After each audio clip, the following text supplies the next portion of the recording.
comments. When I call for the access to complete healthcare, I do indeed mean the pregnancy termination procedure in Irish hospitals, followed by the aftercare, because that's the only appropriate way to perform any medical care. I don't know of any other aspect of medicine where we would suggest that someone goes to another country to have part of their care, but then we'll look after you afterwards. So as a general theme, that's what we mean.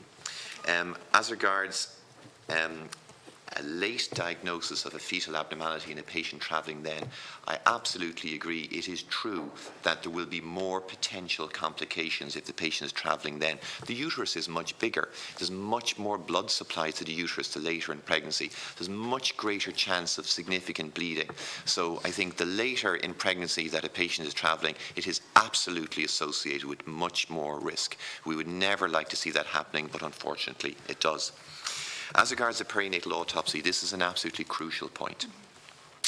At the moment, since patients have to pay for everything themselves when they go to the United Kingdom for termination of pregnancy, they're often in a dreadful situation of having to decide, I have this amount of money to spend for my flights, my hotel, and the basic procedure. If I now need an autopsy and special genetic testing, I just can't afford that. And they will unfortunately decide that they can't do that. If the procedure was done in Ireland, public or private, it makes no difference. Complete testing is done as part of the public health service. So patients in Ireland would have a total diagnosis. Having a total diagnosis is crucial. There are some genetic conditions have as much as a 25 or a 50% chance of coming back again, whereas there's other conditions may have less than a 1% chance. I would think that most families would want to know if the condition they've just gone through had a 25% chance of recurring or a 1% chance.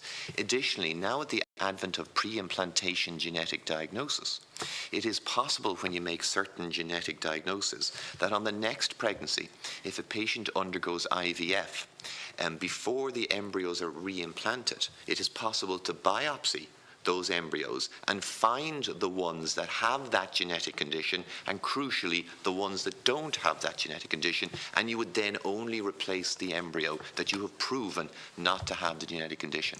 So when a patient doesn't have that information because she can't afford it, because she's forced to undergo a procedure in a different jurisdiction, it has profound implications for her future fertility.